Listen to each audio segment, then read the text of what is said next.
The state DEP says it is working around the clock at the old Beaver alkali plant in Rochester. It comes after 2 chemical fires that forced neighbors to stay inside for hours, and people from miles around say they can still smell the odor of chlorine.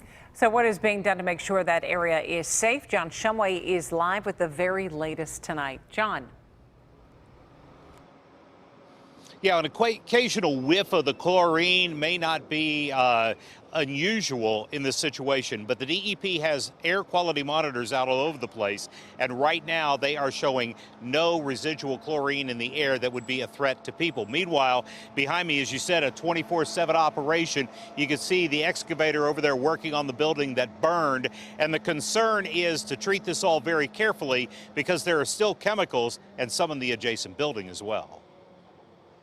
When this one-time swimming pool supply business erupted in flames on Friday night, it's suspected it was caused by the collapsed roof mixing chemicals stored inside.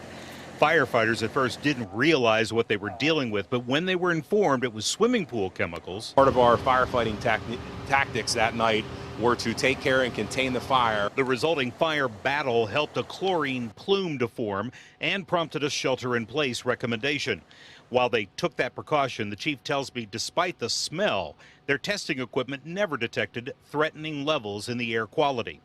The fight to contain the fire was also to keep it away from the building next door, which contains similar chemicals. Problem still exists is that there is still a building down there that is in demolition mode that the DEP is trying to clean up, and this potentially could happen again, but we have that plan in place today to take care of those problems. From what I saw Saturday evening to what I see this morning, there's a lot of reassurance. They're doing a lot of work. They're working around the clock down there. So I think the residents should be reassured that they are doing everything they can to mitigate the problem. They being Michael Baker International and the DEP, which have been working on this site since the first building partially collapsed in late June. That prompted the DEP to step in under a hazardous site cleanup response. Before and since the fire, they've been working to identify and separate the chemicals, loading them into dumpsters full of water for removal. As the investigation gets underway, Deputy Director Whipple says another issue has emerged. The property owner has not reported any chemicals there for several years, so that's a problem on their end.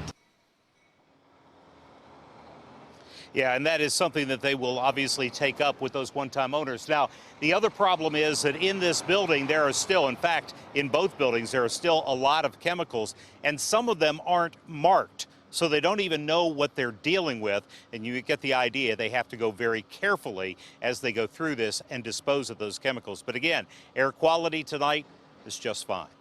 Live in Rochester, Beaver County, John Shumway, KDKA News.